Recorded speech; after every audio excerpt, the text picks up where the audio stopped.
Good afternoon, everybody. Can you hear me at the back there? Have you had sufficient caffeine? Are you all awake? Awesome. Welcome to the showcase stage this afternoon. This is an opportunity to interact with experts using Manop for human and population genomics. I'm Warren Bark, the Senior Strategic Account Manager in Australia. And we've got two great presenters today to come up on stage. We've got Hardip Patel and Manop Puk. They'll be giving a brief overview of their research and their interests, and then I'll invite questions from the audience for an open panel discussion. We've got about 10 minutes for this, and I hope it's of interest. So if you've got any questions, please put up your hand and a microphone will be provided. And we are not using the app for any questions, so you will have to interact with us. The first speaker I'd like to welcome is Hardip Patel. Hardip's the bioinformatics lead for the National Centre for Indigenous Genomics at the Australian National University in Canberra, Australia. His research focuses on creating high-quality genomic reference resources to understand genetic diversity as applied to health and well-being. Welcome, Hardip. Thank you, Warren. Thank you for having me here and talk a little bit about my work, and happy to answer questions later on in the panel discussions. So as Warren mentioned, we have learned throughout the sessions today that genomics is enabling healthcare. And what I'm most excited about is that genomics is transitioning from merely diagnostic and therapeutic based to predictive and preventative in the near future. That's one of the most exciting features, but what we must do in that is genomics has to be equitably accessible to everyone on the planet. And towards that, at National Centre for Indigenous Genomics, we are working with Indigenous communities in Australia to build two high-quality reference resources. One is telomere-to-telomere genome assemblies, and the other one is population variation map. So far, we have engaged with 4 communities in Australia to start building up these resources, and you can see it in the table, the metrics of the assembly, that we are getting nearly to the telomere-to-telomere quality assemblies. We are definitely doing better than the GRCH38 reference, which is great. So there is a little bit more way to go, and Oxford Nanopore ultra long read technology is definitely helping us achieve these goals. And in the second panel on the right, what you see is the genetic diversity of these 4 communities that we are working with. So in principal coordinate plot, you see distinction between each community in terms of their genetic architecture, and quite distinct from the European people marked in orange. And importantly, what we see is that most of this genetic variation is private to a community and not shared between communities. Only a tiny fraction is shared between all 4 communities. So there is a lot more diversity to be discovered in Indigenous genomics as represented in the map of Australia. These are different First Nations in Australia. So long way to go, and thanks for Oxford Nanopore to help us get there. Thanks very much, Hardip. This is a truly exciting project, and I'm just so pleased Manop can be part of it. Thank you. So I'd like to welcome our second panellist, Manop Puk. Manop is a Professor of Medicine at Sri Mahidol University, Thailand. He's also head of the Cancer Program at the Genomics Thailand Initiative, a national program to implement genomic medicine and healthcare and build population-level genomic databases. Yep. So, please take it away, Manop. Thank you, Warren, for a nice introduction, and thank you, Nanopore and the organizing committee, for allowing us to share what we are doing. I'm representing the national initiative in Thailand, we call Genomics Thailand. So our aim, I think, is one of the most exciting thing in genomics, especially for human, is to incorporate this technology in the healthcare. And in Thailand also, we try to establish what we call national program to integrate this genomic technology in national healthcare system.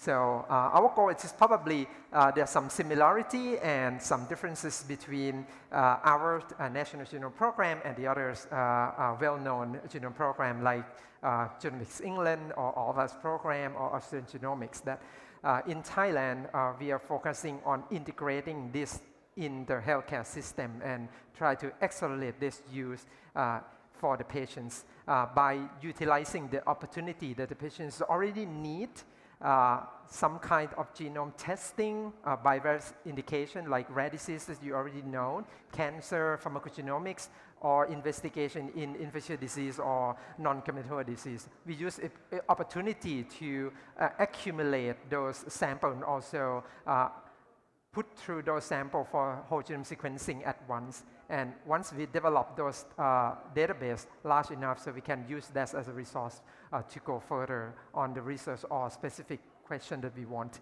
At the same time, when the patients have identified there's actionable mutation, the workflow will go to the right, left-hand side on the green boxes that we can deliver the result back to the patient right away. So we know that we can inform those information and let the doctor and the patients use those information for the clinical decision making. And because I'm overseeing the cancer program, what we are doing at the same time is we run the clinical testing in parallel with accumulating those samples and also genome sequencing data. And with this, we almost 70 to 80% of the total number that we are accruing, about 50,000 patients. We are about 36,000 patients at the moment, with about 8,000 to 9,000 patients in the cancer program. And at the moment, surprisingly, the data identify that a significant proportion of those patients indeed carry germline mutation of some sort.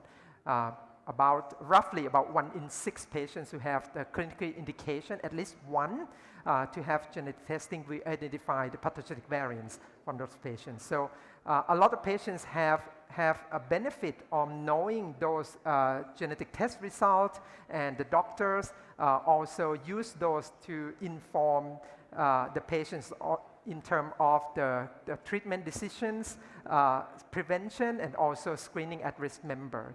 And with the result of this, the national health system that we call universal health coverage embrace and decide to fully reimburse some of those genetic tests already. For example, last year, the patients who have clinical indication for breast cancer, every single patient who have this indication will get the BRCA testing for free. And beginning of this year, the indication will expand to the rest of the cancer type that needs the BRCA testing, and also other kinds of familial cancer. For example, colorectal cancer, endometrial cancer, we get reimbursed, fully reimbursed beginning of this year. This is one of the examples that we try to push forward those technology in the healthcare system. Thank you. Thank you very much, Manop. I had no idea the genomics healthcare in Thailand was just so progressive and advanced already. It's awesome to see. So I'd like to welcome some questions from the audience. We've got 2 sort of cultural programs in play here. Please, Ross.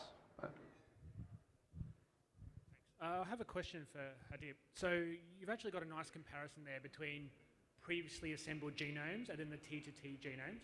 Are you seeing more diversity between these indigenous populations appearing in the T2T, so when you're uncovering these regions, or is the diversity similar between the less complete genome and then the more complete genome? We are seeing a high level of diversity. We haven't fully explored all the complex regions of the DNA as yet, but at least in the suspect regions, which is pharmacogenomics genes, or we are seeing high amount of diversity in repeat expansions as well. So it's different, like I'm not suggesting that it's higher in indigenous Australians, it's just different kind of diversity that is expected of any population that is isolated for a long time.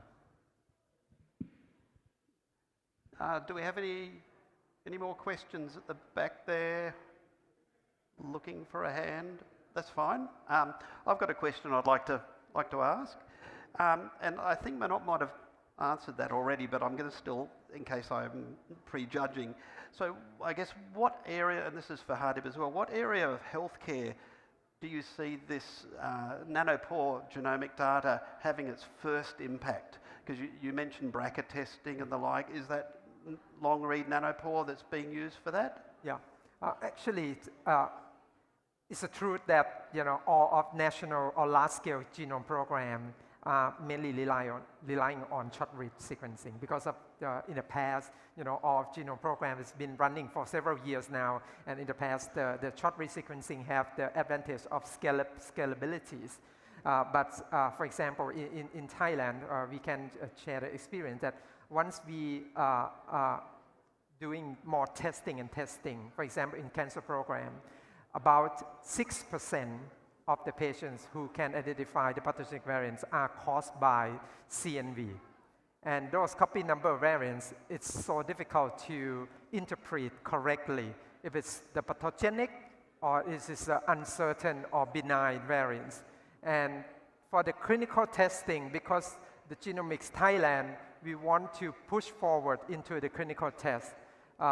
Two main factors that we need to consider. One is reproducibility, and the second is accuracy of the variant interpretation. And this, with the short-read sequencing, we don't know how to interpret it correctly for those variants that we identify. With this CNV they identified, we use nanopore to fill those gaps. For example, we can identify the patient with the large deletion in the certain cancer genes. We know the boundary, the extent of the deletions. We identify some patients that not only for the cancer genes, but also the surrounding genes in the large deleted segment. And the second is in the patients that have the duplicated regions. It's very difficult to interpret those because of the cancer gene. Most of the time, the patient that have deletion is easy. It's likely to be pathogenic, but for the duplication, we don't know. And that's the limitation of the short read, and the long read can give us a correct answer. Well, thank you. Great coverage. The only thing I would add is that for rare diseases, there is still 60% of cases that remain undiagnosed, and most likely they might be the structural variations or the variations in inaccessible regions because of short read. So long read definitely will help in rare disease diagnosis and fill up that gap of remaining diagnosis in some or the other form, and at least we should be able to do that fairly quickly now. Yeah. During the break, you mentioned you have a renewed interest in pharmacogenomics after Dan's talk earlier. I'm just wondering if you'd make a comment about the potential for that as a health impact across isolated communities and where they Definitely. So pharmacogenomics genes, as we heard in the talk, like it's a complex region, especially that CYP2D6 region is very complex. So long reads can allow us to not only detect accurately all the variants that are present, but also phase them. And then it can allow us to go into the lab and validate all these mutations and figure out like how they are functional in different population groups, so that we can start designing therapies which are directed towards a population group rather than just assuming star alleles to be accurate all the time. So there is a lot of discoveries yet to happen, but this is the first step with long-read sequencing, which it allows us to uncover the genetic variations that we never explored before. That's exciting. Thank you. Thank you, Hardip. Scanning. Everybody's looking down. Okay. So I guess genomic knowledge is constantly evolving. This is a blue sky question, not sort of tied just to nanopore, but where do you see the next really big development in genomics healthcare? I think once we try to integrate this into the healthcare system, I think the expectation for the clinicians is to have this information as quick as possible once they make the clinical decision based on those tests. For example, if you look at the other technology like CAT scan or MRI or even the echocardiogram, the doctor wants the accurate information right away to make the informed decision. I think the genomic testing would also be the same. In the past, it would take like several years to do full sequencing. Right now, it's cut down to like several days and could be in hours or less in the future. And that would be very, very challenging, but also very interesting to see the next phase of genomic medicine. Yeah, thank you. Yeah, I mean, I would add like we are not that far away from having telomere to telomere genomes for all individuals, right? Like the technologies are evolving rapidly, and then combining it with the artificial intelligence, the models, large language models that we are seeing, like there will be a real transition where we should be able to predict a lot of stuff from birth if we have possibility of doing the genome sequencing, getting the accurate data, and then applying models to predict what the person is going to go through in terms of their health and disease status.